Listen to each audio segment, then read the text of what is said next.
नमस्कार भक्तजनों, आज हम आपके लिए तुलसी जी की पौराणिक कथा लेकर आए हैं। तुलसी जी से जुड़ी एक कथा बहुत प्रचलित है। श्रीमद् देवी भागवत पुराण में इनके अवतरण की दिव्य लीला कथा भी बनाई गई है। एक बार भगवान शिव ने अपने तेज को समुद्र में फेंक दिया था और उससे एक महातेजस्वी बालक ने जन्म लिया और यह बालक आगे चलकर जालंधर के नाम से पराक्रमी दैत्य राजा बना और इनकी राजधानी का नाम जालंधर नगरी पड़ गया। दैत्यराज कालनेमी की कन्या वृंदा का विवाह जालंधर से हुआ। जालंधर महाराक्षस था।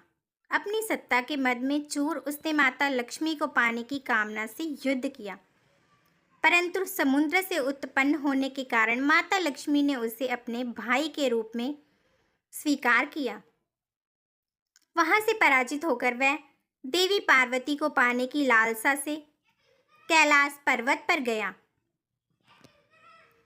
भगवान देवादिदेव शिव का ही रूप धरकर माता पार्वती के समीप गया, परंतु मां ने अपने योग बल की माया से उसे तुरंत पहचान लिया तथा वहां से अंतर्ध्यान हो गई। अब देवी पार्वती ने क्रोध में होकर सारा वृतांत भगवान विष्णु को सुनाया। जालंधर की पत्नी वृंदा अत्यंत पतिव्रता स्त्री थी। उसी के पतिव्रत धर्म की शक्ति से जालंधर को ना तो मारा जाता था और ना ही उसे पराजित किया जा रहा था। इसीलिए जालंधर का नाश करने के लिए वृंदा के पतिव्रत धर्म को भंग करना बहुत जरूरी था। अब इसी कारण भगवान विष्णु ने जालंधर का रूप धरकर भगवान विष्णु वृंदा के पास गए और वृंदा ने सोचा कि मेरे पति वापस आ गए हैं। उसने अपने पतिव्रत धर्म को तोड़ दिया और जैसे ही उसने भगवान विष्णु को छुआ उसका पतिव्रत धर्म नष्ट हो गया और उधर उसका पति जालंधर मारा गया।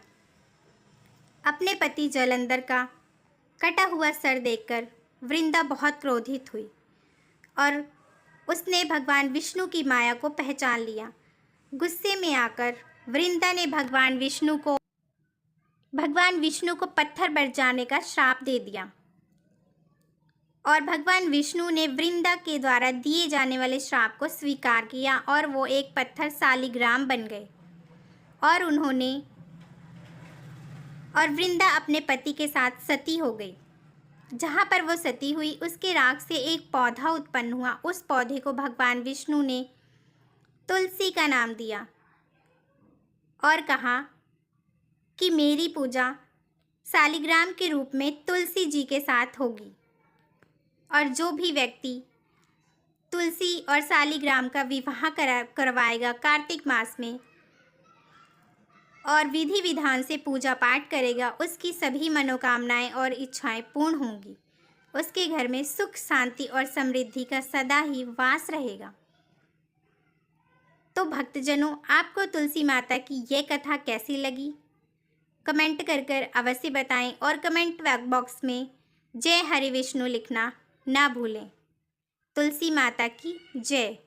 अगर वीडियो अच्छी लगी हो तो लाइक, शेयर एंड सब्सक्राइब कर दें। धन्यवाद।